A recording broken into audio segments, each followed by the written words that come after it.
बिस्मिल्लाहिर्रहमानिर्रहीम। अस्सलाम वालेकुम dear students. I hope you all will be fine. Dear students, our today lecture is about epidemiology. तो आज का जो हमारा लेक्चर है वो एपिडेमियोलॉजी पे है। आज का हमारा lecture community medicine and public health का 16 लेक्चर है। तो आज के लेक्चर में हम बेसिकली एपिडेमियोलॉजी के बारे में पढ़ेंगे।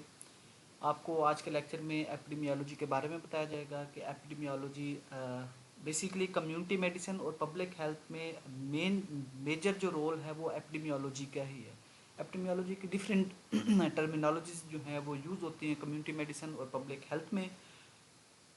तो एपिडेमियोलॉजी का इंट्रोडक्शन, एपिडेमियोलॉजी की डेफिनेशन के बारे में आपको बताया जाएगा। देन एपिडेमियोलॉजी की टाइप्स, एपिडेमियोलॉजी की जो मेजर टाइप्स हैं, स्टडी की जो टाइप्स हैं उनके बारे में आपको बताया जाएगा। देन डिफरेंट डेफिनेशंस हैं लाइक प्रेवलेंस है, इंसिडेंस है, मोरबिडिटी, मोर्टेलिटी, जिनकी जो है कम्युनिटी मेडिसिन और पब्लिक हेल्थ में बहुत ज़्यादा जो है ये डेफिनेशंस या ये टर्म्स जो हैं ये यूज़ होती हैं। तो इनके बारे में आपको बताया जाएगा। देन एपिडेमियोलॉजी की एक ट्राई-एड, एपिडेमियोलॉजिकल ट्राई-एड जो है उसके बारे में आपको बताया जाएगा। उसमें होस्ट, इन्वायरमेंट और एजेंट का जो रिलेशनशिप है वो हम डिस्कस करेंगे। Then scope of epidemiology, epidemiology के स्कोप के बारे में आपको बताया जाएगा। एपिडेमियोलॉजी के डिफरेंट यूजेस कि एपिडेमियोलॉजी हम कहाँ कहाँ यूज़ करते हैं, इसके बारे में हम डिस्कस करेंगे। तो आज का लेक्चर स्टार्ट करते हैं। Epidemiology first of all, I will define epidemiology, the branch of medicine which deals with the incidence, distribution and possible control of disease and other factors related to health. तो basically epidemiology medicine की ऐसी branch है जिसमें हम study करते हैं incidence. Incidence mean new disease जितने भी जो हैं वो इवॉल्व होती हैं उनको हम इंसिडेंस कहते हैं। तो इंसिडेंस और अकरेंस ऑफ डिजीज़ हम स्टडी करते हैं।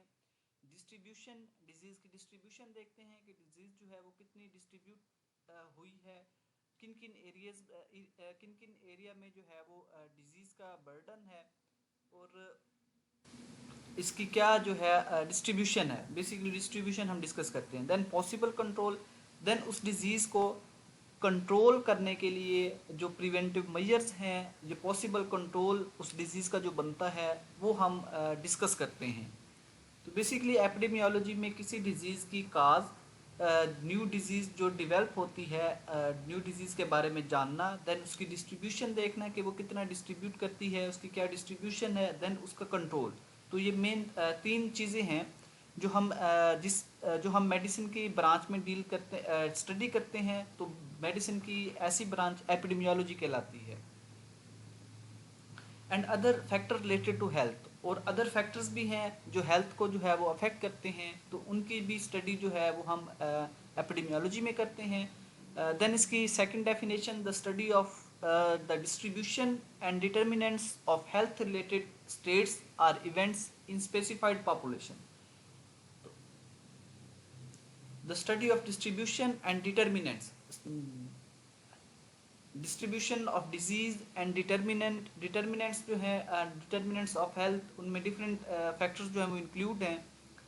रिलेटेड स्टेट्स और इवेंट्स, और जितने भी हेल्थ रिलेटेड इवेंट्स हैं जो कि एक स्पेसिफाइड पॉपुलेशन में जो हैं वो होते हैं, उनकी study and application of the study to control of health problem. Then application जो है स्टडी की उस डिज़ीज़ को कंट्रोल करने के लिए या उस उन हेल्थ प्रॉब्लम्स को कंट्रोल करने के लिए जो हम स्टडी करते हैं तो उसको हम एपिडेमियोलॉजी का नाम देते हैं। Epidemiology is the study and analysis of distribution pattern determinants of health and disease condition in defined population. तो बेसिकली ये डिफरेंट डेफिनेशंस हैं एपिडेमियोलॉजी की। एपिडेमियोलॉजी में बेसिकली हम occurrence of disease, then distribution of disease and then possible control of disease जो हैं ये हम स्टडी करते हैं। Who gets the disease and why. तो इसमें जो बेसिक हमारा कंसर्न होगा तो उसमें ये होगा कि एक पर्सन है, उसमें जो है वो डिजीज़ किस क्यों डेवलप होती है, वो क्यों उसमें जो है उसको डिफरेंट डिजीज़ काजिंग एजेंट जो हैं उसको टारगेट करते हैं, एंड वाई, और क्यों उसको टारगेट करते हैं, और वो क्यों डिजीज़ जो है वो डेवलप करता है। तो ये हम डिस्कस करेंगे। Role of epidemiologist, a person who studies or is an expert in branch of medicine which deal with the incidence, distribution and possible control of disease is called epidemiologist. तो एक ऐसा person या एक expert जो epidemiology की जो है branch, जो बेसिकली एपिडेमियोलॉजी में incidence, distribution and possible control of disease जो है उसके साथ डील करता है, तो ऐसे पर्सन को, ऐसे एक्सपर्ट को हम एपिडेमियोलॉजिस्ट कहते हैं। Epidemiologist study sick people. Epidemiologist का जो रोल है वो स्टडी करता है sick people. Then epidemiologist study healthy people. Epidemiologist जो है वो हेल्दी पीपल उनकी स्टडी करते हैं to determine the crucial difference between those who get the disease and those who and those who are spread। तो basically जो है उसमें वो देखता है कि क्रूशल डिफरेंसेस क्या हैं ऐसे पर्सन में जो डिजीज़ जो है जिसमें डिजीज़ डेवलप होती है और फर्दर वो आगे जो है डिजीज़ स्प्रेड कर रहा है, तो उनमें क्या डिफरेंसेस हैं वो उनको डिटरमाइन करता है। Then epidemiologist study exposed people.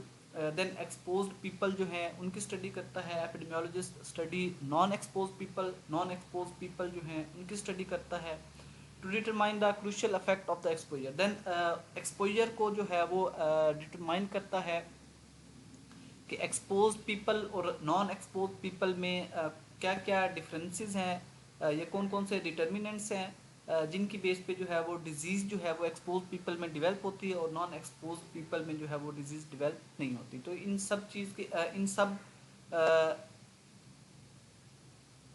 इन सब की जो स्टडी करता है, इन सब पॉइंट्स की जो स्टडी करता है वो एक एपिडेमियोलॉजिस्ट है। और रोल ऑफ एपिडेमियोलॉजिस्ट में ये चीज़ें आती हैं कि उसने इन पैरामीटर्स की जो है वो स्टडी करना है, स्टडी करना, देन इनको जो है वो फर्दर एलेबोरेट करना और इन पे काम करना और डिजीज़ को जो है वो कंट्रोल करना। Then use of epidemiology. Uses of epidemiology to determine, describe and report on natural source, natural course of disease, disability, injury and death। तो एपिडेमियोलॉजी का जो यूज़ है उसमें टू डिटरमाइन, डिस्क्राइब, डिटरमाइन करना, देन डिस्क्राइब करना and report करना on natural course of disease के एक डिजीज़ जो है जो डेवलप हो रही है या इवॉल्व हुई है, न्यू डिजीज़ जो है वो इवॉल्व हुई है, तो उसका natural source, natural course of disease, उसकी क्या पैथोजेनेसिस है।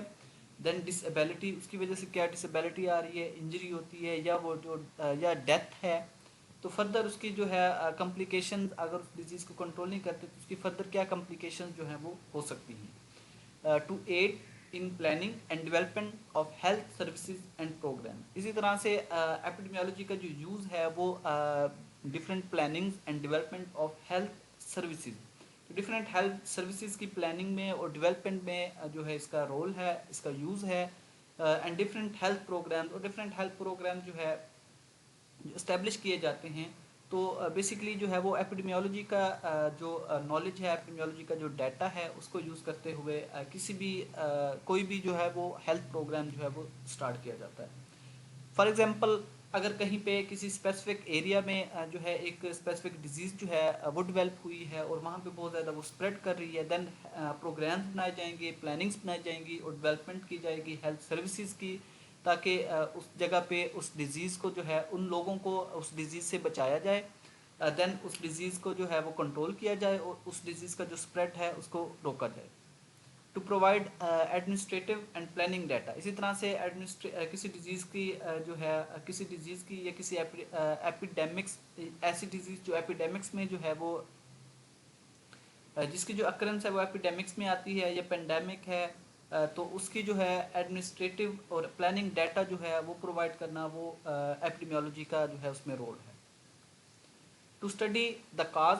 तो एपिडेमियोलॉजी में जो है हम स्टडी करते हैं the cause. Cause basically etiology of disease, कि जो डिजीज़ है, डिजीज़ काजिंग एजेंट, उनकी हम स्टडी करते हैं कि जो डिजीज़ है बेसिकली उसकी क्या एटियोलॉजी है। डिजीज़ जो डेवलप हो रही है वो एक इन्फेक्टियस एजेंट की वजह से डेवलप हो रही है, हमारी केमिस्ट्री डिस्टर्ब होने की वजह से जो है वो डेवलप हो रही है, फिजिकली हम इंजर्ड होते हैं उससे डेवलप हो रही है। तो बेसिकली एटियोलॉजी ऑफ डिजीज़ की जो स्टडी है वो हम एपिडेमियोलॉजी में करते हैं। और कंडीशन या ऐसी कंडीशंस, डिसऑर्डर्स हैं, डिसेबिलिटीज़ हैं एक्सेट्रा, तो इनमें जो है वो एपिडेमियोलॉजी का यूज़ है to determine the primary agent responsible और कॉग्निटिव फैक्टर्स। तो इसमें जो है वो प्राइमरी एजेंट जो रिस्पॉन्सिबल है किसी भी डिजीज़ का, किसी इन्फेक्शियस डिजीज़ का जो प्राइमरी एजेंट है उसकी उसको डिटरमाइन करना है।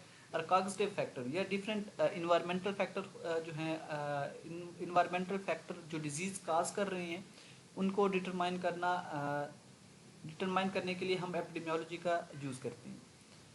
To determine the characteristics of agent, then disease causing agent की जो characteristics हैं उनकी स्टडी करना, उनको डिटरमाइन करना। और causative factor, और causative factors जो हैं डिफरेंट उनको डिटरमाइन करना और उनके characteristics जो है वो डिटरमाइन करना कि causative factor जो है किस तरह से डिजीज़ जो है वो डेवलप कर रहा है। तो इसमें एपिडेमियोलॉजी का एपिडेमियोलॉजी का यूज़ करते हैं और ये चीज़ें जो है वो डिटरमाइन करते हैं to determine the mode of transmission. Then mode of transmission, हर डिजीज़ का अपना जो है वो मूड ऑफ ट्रांसमिशन है। डिफरेंट डिजीज़ का जो मूड ऑफ ट्रांसमिशन है वो डिफरेंट है। बेसिकली मूड ऑफ ट्रांसमिशन में इन्फेक्शियस एजेंट जो है वो ट्रांसमिट होता है। वो देखा जाता है कि इन्फेक्शियस एजेंट जो है वो किस तरह से एक इन्फेक्टेड पर्सन से हेल्दी पर्सन में ट्रांसमिट होता है। उसका मूड ऑफ ट्रांसमिशन जो है वो क्या है। वो रेस्पिरेटरी ट्रैक यूज़ करता है, वो स्किन से जो है उसकी ट्रांसमिशन होती है, वो वाटर बॉर्न है, वाटर पीने से जो है उसकी ट्रांसमिशन होती है, या वो फूड बॉर्न है या वो एयर बॉर्न है। तो इसमें जो है वो हम देखते हैं कि मूड ऑफ ट्रांसमिशन क्या है। लाइक टीबी, ट्यूबरक्लोसिस की बात करें तो उसमें जो है जब एक ट्यूबरक्लोसिस का इन्फेक्टेड पेशेंट कफिंग करता है तो देन उसमें एरोसोल्स प्रोड्यूस होते हैं।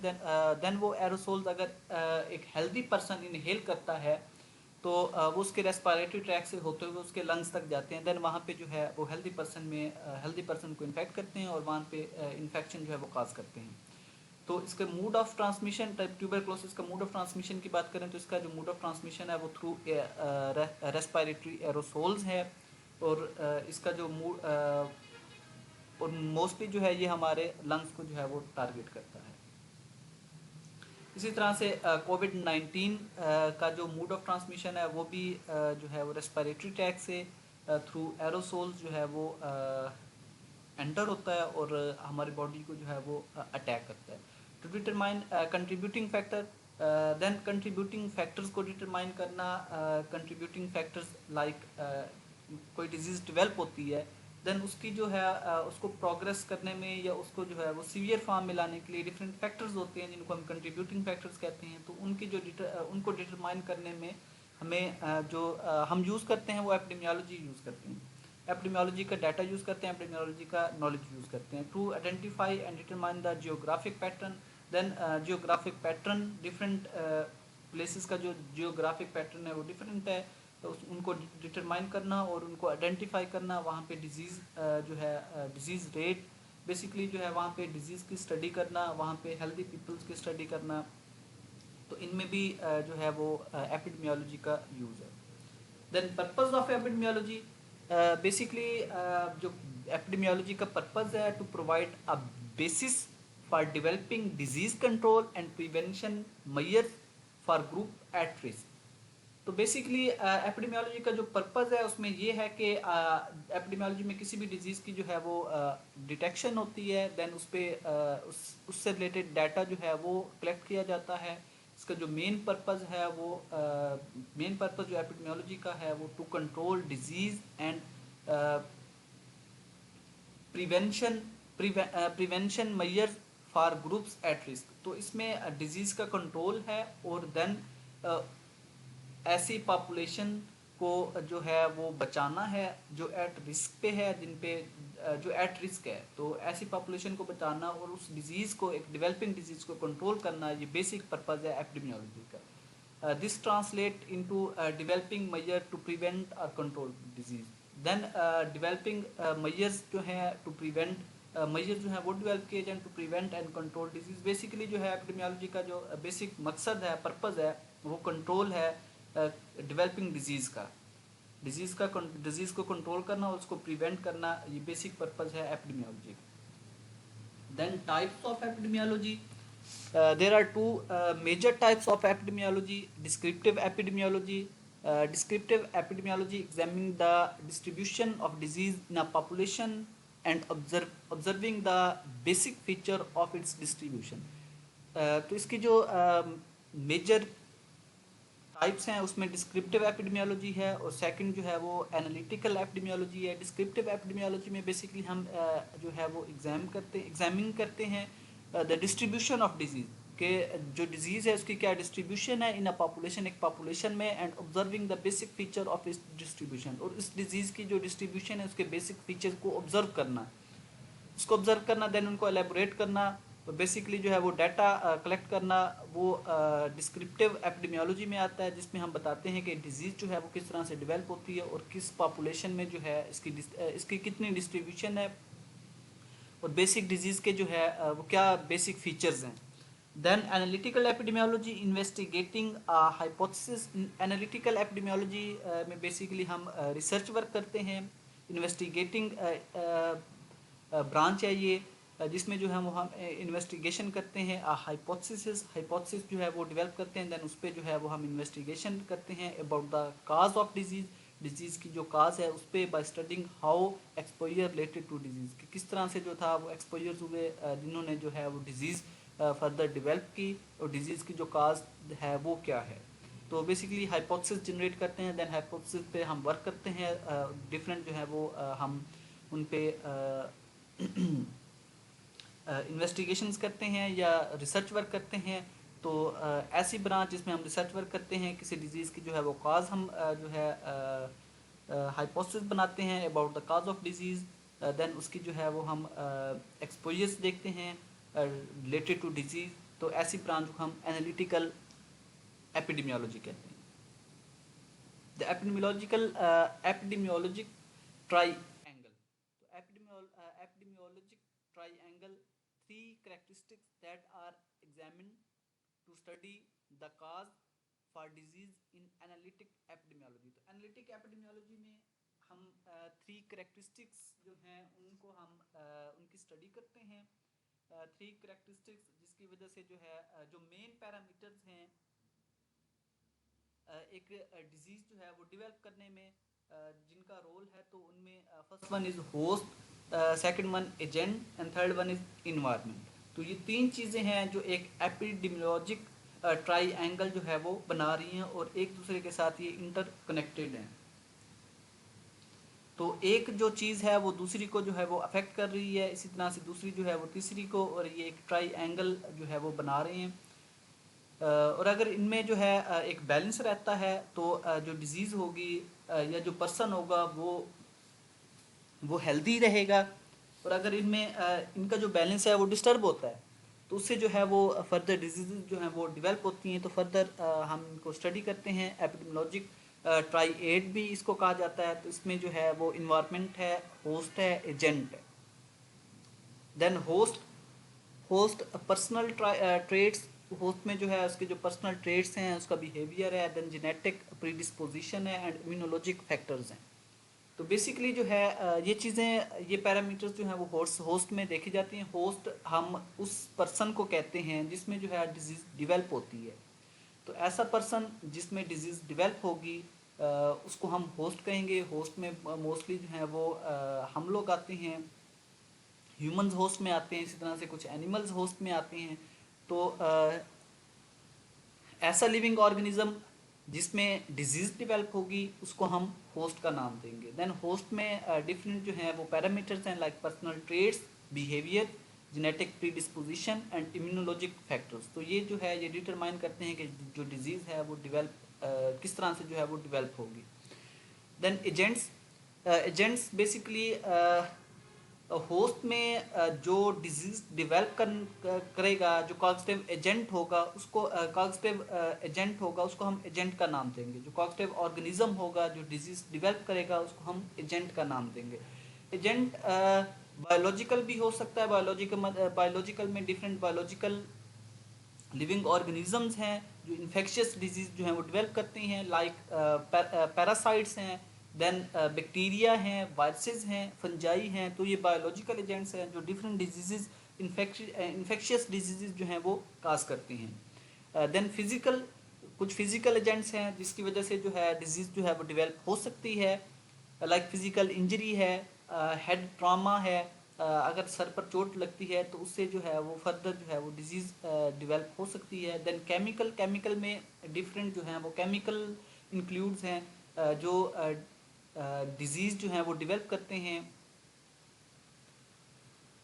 Then influence the chance for disease or its severity. Basically जो है ये एजेंट जो है वो डिजीज़ काज भी करते हैं, देन इन्फ्लुएंस भी करते हैं चांस फॉर डिजीज़ का जो चांस है उसको ये इन्फ्लुएंस करते हैं, एंड इट्स सीवियरिटी, और डिजीज़ की जो सीवियरिटी है, जो शिद्दत है, उसको भी ये इन्फ्लुएंस करते हैं।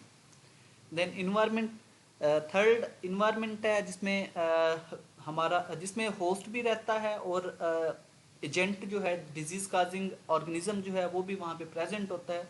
और इन्वायरमेंट जो है ये डिफरेंट तरह से जो है वो अफेक्ट करता है, डिफरेंट वेज में जो है वो इन्फेक्ट करता है होस्ट को भी और एजेंट को भी। देन इन्वायरमेंटल फैक्टर्स में एक्सटर्नल कंडीशंस हैं, कुछ फिजिकल, बायोलॉजिकल, सोशल, जो कंट्रीब्यूट करती हैं डिजीज़ की प्रोसेस में। Then epidemics occur when host agent and environmental factors are not in balance. तो एपिडेमिक्स या डिजीज़ उस वक्त डेवलप होगी जब होस्ट एजेंट और इन्वायरमेंटल फैक्टर बैलेंस में नहीं होंगे। तो जब भी इनके दरमियान बेसिकली जो है एक हेल्थी पॉपुलेशन में एक बैलेंस होता है between host agent and environmental factor. तो जब भी ये इन्वायरमेंटल फैक्टर, होस्ट या एजेंट जो हैं इनकी जो है इनका जो बैलेंस है वो डिस्टर्ब होगा, देन उससे जो है एपिडेमिक्स, जो उससे जो है वो डिजीज़ डेवलप होगी। तो ये फोर कंडीशन जो हैं वो दिखाई गई हैं, जिसमें फर्स्ट वन में increase in ability of an agent infect and cause disease in man. तो इसमें जो है एजेंट का जब बर्डन, एक ऐसे इन्वायरमेंट जिसमें एजेंट जो है वो बहुत ज़्यादा तादाद में हैं और होस्ट जो है वो कम हैं, तो उससे जो है उस पॉपुलेशन में डिजीज़ की एबिलिटी है, डिजीज़ काजिंग एबिलिटी एजेंट की जो है वो बढ़ जाएगी।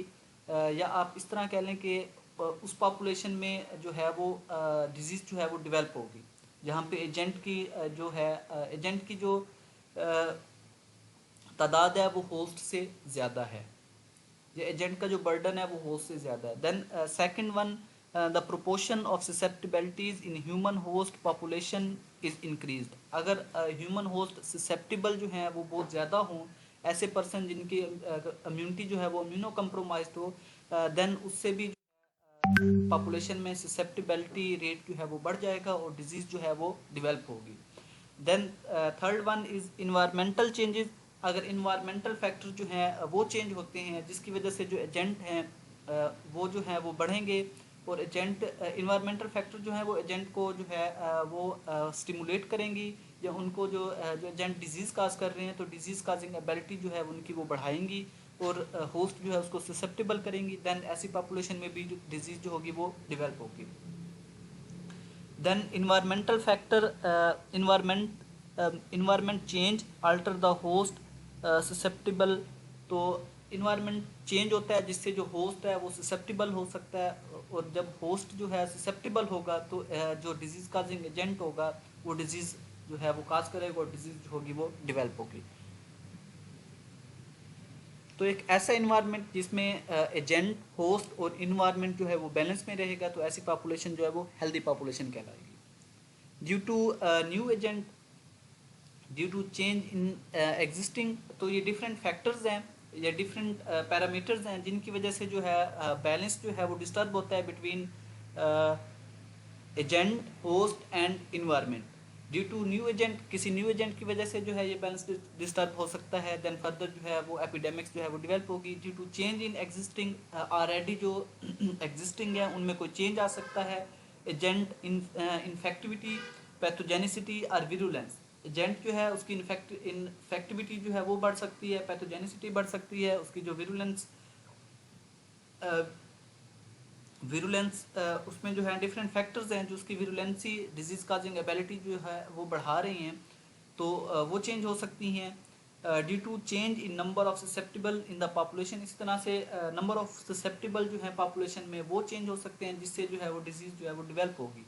Due to environmental changes, environment जो है वो चेंज हो रहा है, डिफरेंट इन्वायरमेंटल चेंजिंग्स आती हैं, हमारा जो मौसम जो है वो चेंज होता है। इन्वायरमेंटल अगर इन्वायरमेंट में जो है वो पोल्यूशन बहुत ज़्यादा है तो उससे जो होगा वो जो डिजीज़ होगी वो डेवलप होगी। अगर वाटर पोल्यूशन जो है वो ज़्यादा है तो उससे जो होगा वाटर बॉर्न डिजीज़ जो होंगी वो डेवलप होंगी। अगर इन्वायरमेंट में एयर पोल्यूशन बहुत ज़्यादा है तो उससे जो होगी वो रेस्पिरेटरी डिजीज़ जो होंगी वो डेवलप होंगी। इसी तरह से इन्वायरमेंटल चेंजिंग्स जो है वो भी डिजीज़, इन्वायरमेंटल चेंजिंग्स की वजह से भी ये जो बैलेंस है वो डिस्टर्ब हो सकता है। That affect transmission of the agent, जिससे जो है वो ट्रांसमिशन ऑफ एजेंट जो है वो भी इंक्रीज हो सकती है ऑफ ग्रोथ। इसी तरह से ग्रोथ ऑफ एजेंट जो है वो भी इससे जो है वो इंक्रीज हो सकती है। कुछ इन्वायरमेंटल चेंजिंग्स ऐसी आ सकती हैं जिसमें जो ग्रोथ ऑफ एजेंट है वो बढ़ सकती हैं, तो जिससे जो डिजीज़ होगी, डिजीज़ का जो रेट वो होगा वो भी बढ़ जाएगा। देन प्रेवलेंस, कुछ डेफिनेशंस हैं जो मोस्टली एपिडेमियोलॉजी में यूज होते हैं। Prevalence refers to the total number of individual in a population who have disease और health condition at a specific period of time. तो प्रेवलेंस में basically total number of individual जो हैं वो count किए जाते हैं इन अ पॉपुलेशन, एक पॉपुलेशन में, जिनमें जो है डिजीज़ भी होगी, जिनमें जो डिजीज़ होगी वो डेवलप होगी eight a specific period of time, और ये एक स्पेसिफिक पीरियड ऑफ टाइम के लिए होगी, usually expressed as percentage of population. और यूजुअली जो है वो परसेंटेज ऑफ पॉपुलेशन में जो है प्रेवलेंस वो कैलकुलेट की जाती है। प्रेवलेंस में बेसिकली किसी भी एरिया में एक स्पेसिफिक पीरियड में जितनी पुरानी डिजीज़ हैं, ऑलरेडी डिजीज़ पर्सन है, और जो न्यू डेवलपिंग जो न्यू पर्सन जिनमें न्यूली जो है वो डिजीज़ डेवलप होगी, तो उन सबको कैलकुलेट करना जो है वो प्रेवलेंस कहलाता है। Then incidence refer the number of individual who develop a specific disease or experience a specific health related event during a particular time period such as a month or year। तो एक month में और एक year में जितने number of individual जो हैं वो डेवलप करेंगे एक स्पेसिफिक डिजीज़ को, तो ऐसे पर्सन को हम कहेंगे, तो इस कंडीशन को इंसिडेंस कहेंगे। इंसिडेंस में बेसिकली जो है वो न्यूली डेवलप डिजीज़ या ऐसे पर्सन जो है वो काउंट किए जाते हैं जिनमें जो डिजीज़ हो एक स्पेसिफिक टाइम पीरियड के अंदर एक डिजीज़ जो है वो हेल्दी पीपल में डेवलप हो, तो इंसिडेंस में वो पीपल जो हैं वो काउंट किए जाएंगे। Then mortality rate is the number of death. Mortality rate number of death due to a disease divided by total population। तो mortality rate जो है वो total population में number of death जो है वो देखी जाती है कि एक total population में जितनी number of death हुई हैं, जब हम number of death को divide करते हैं total population पे, तो वो हमारा mortality rate होता है। If there are 25 lung cancer death in 1 year, अगर एक 1 year में, एक साल में 25 लंग के कैंसर की वजह से जो है वो डेथ्स हुई हैं in a population of 30,000, then the mortality rate of that population is 83 per 1 lakh person। तो उसमें जो है अगर एक पॉपुलेशन जिसमें 30,000 की पॉपुलेशन है, उसमें 1 ईयर में 25 जो पर्सन हैं वो लंग कैंसर की वजह से उनकी डेथ हो जाती है, देन उसकी जो मोर्टेलिटी रेट होगा वो 83 पर 1 लाख पर्सन होगा mortality rate. Then morbidity is the state of being symptomatic और unhealthy. Morbidity basically mortality death को शो कर रही थी, मोर्बिडिटी में जो है वो डिजीज़ की स्टेट को जो है वो देखा जाता है। Is the state of being symptomatic, तो इसमें जो है वो सिम्टोमेटिक भी हो सकता है पर्सन, अनहेल्दी भी हो सकता है फॉर अ डिजीज़ और condition. it is usually represented or estimated using the prevalence or incidence. और morbidity जो है basically वो prevalence और incidence को जो है वो उसमें जो है उसकी हम estimation करते हैं, और morbidity जो है वो disease condition को हम जो है वो express करते हैं morbidity में. Then scope of epidemiology, epidemiological study include the observation, hypothesis testing, analytic research method and experiments. तो epidemiology में हम different research hypothesis testing, analytic research methods जो है वो हम follow करते हैं, और different observation जो है वो हम करते हैं और experiments करते हैं ताकि जो disease है उसको रोका जा सकता है. For many years epidemiology was considered to be restricted to the infectious diseases. काफ़ी सालों से जो एपिडेमियोलॉजी है वो रिस्ट्रिक्टेड है टू इन्फेक्शियस डिजीज़ पे जो है वो एपिडेमियोलॉजी का बहुत ज़्यादा रोल है. एपिडेमियोलॉजी उस पे काम कर रही है. Epidemics and endemics which were the major health problem in the past, तो उस पे जो है वो एपिडेमियोलॉजी ने काम किया काफ़ी. With changing pattern of population, morbidity and mortality, the scope of epidemiology has been enlarging. तो चेंजिंग पैटर्न ऑफ पॉपुलेशन में मोर्बिडिटी और मोर्टेलिटी रेट की वजह से जो पैटर्न का चेंज हो रहा है, तो उसमें जो है वो एपिडेमियोलॉजी का बहुत ज़्यादा रोल है. The scope of epidemiology has been greatly enlarge due to the past 2 decades. Lately epidemiology was extended to endemic communicable diseases and non-communicable infectious diseases.